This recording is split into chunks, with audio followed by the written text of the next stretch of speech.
Secrets in Vegas by Elliot Finch. Sarah, the future bride, along with her 4 friends, Emma, Lisa, Katie, and Rachel, had planned the perfect bachelorette party in Las Vegas. With promises of endless nights filled with laughter, gambling, and adventure, they set off in Katie's car.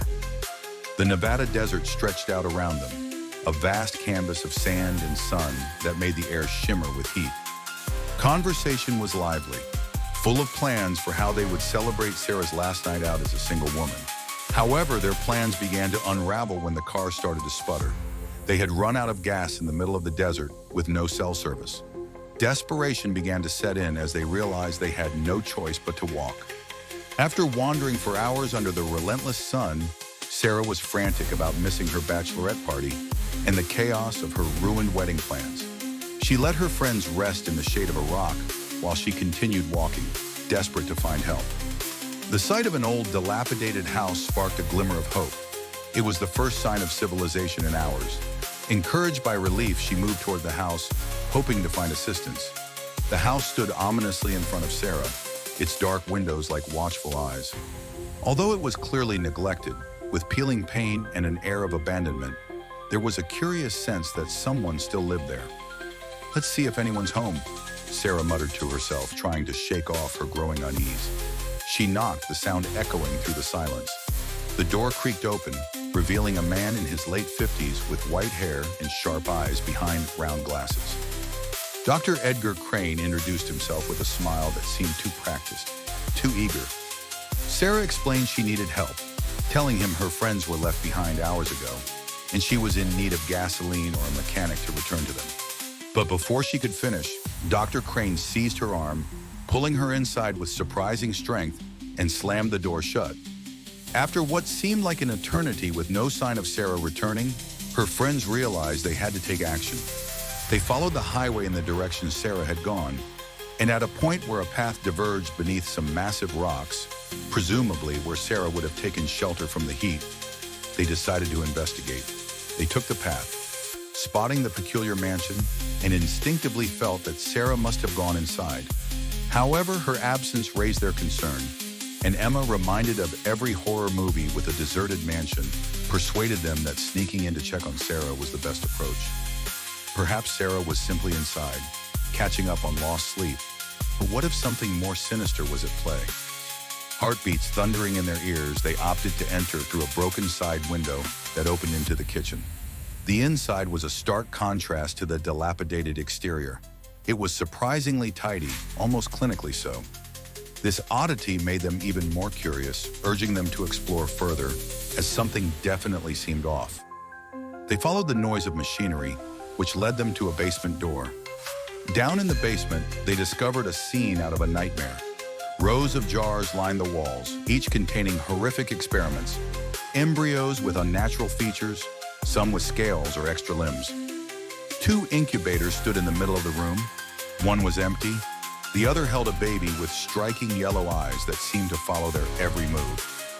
Further investigation led them to a series of small cells where women were imprisoned, one visibly pregnant. The realization of what was happening here hit them like a physical blow. Then they found Sarah, unconscious, in a separate room, surrounded by medical equipment, clearly in the midst of some invasive procedure. Lisa, the most level-headed of the group, sprang into action. They managed to overpower Crane, who hadn't expected such resistance. But their problems were far from over. With Crane subdued but not out of commission, the friends quickly worked to free Sarah and the other women. The atmosphere was tense, filled with the urgency of escape and the fear of what might come next. As they mustered their courage, the silence was broken by the sound of an approaching vehicle.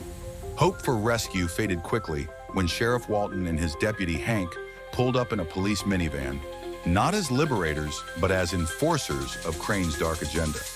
They were there to keep Crane's experiments under wraps, bringing supplies and sometimes new victims. This time, they had a young hitchhiker, Abby, with them, who was evidently traumatized and bruised. The encounter turned violent.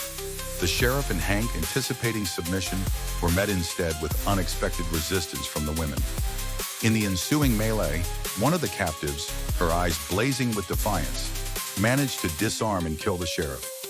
Abby, still reeling from her ordeal and terrified of further harm, seized a wrench amidst the chaos and took down Hank. Crane, attempting to flee, stumbled into his own lab where a glass case containing a venomous snake shattered. The snake, a specimen of his experiments, bit him on the neck. His last moments were spent in agony, a fitting end for the horrors he had inflicted. With the threats eliminated, they faced a new problem: what to do next. The women in the cells pleaded for silence, revealing that Crane was part of a larger shadowy network. They feared that bringing in more authorities would only lead to their own demise or worse experiments.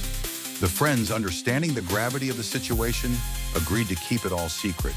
They decided to destroy the evidence. One of the women from the cells grabbed the yellow-eyed baby from the incubator, claiming it as her own.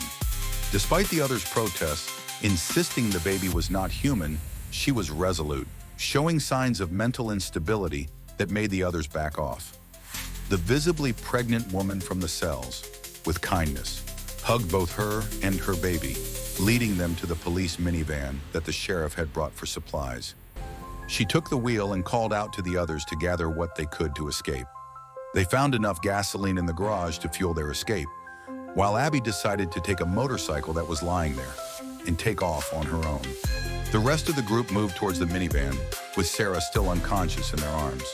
Before departure, Katie and Rachel took one final step. They began to pour gasoline over the house, determined to erase any evidence of the atrocities. As they drove away in the sheriff's van, they all watched the house succumb to flames, with the explosions from gas and medical supplies intensifying the blaze.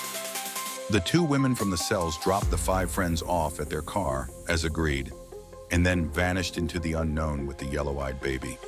The friends simply wished them well, taking the gasoline containers and the still unconscious Sarah back to their vehicle. They chose not to probe further into the matter, as it appeared grim enough already.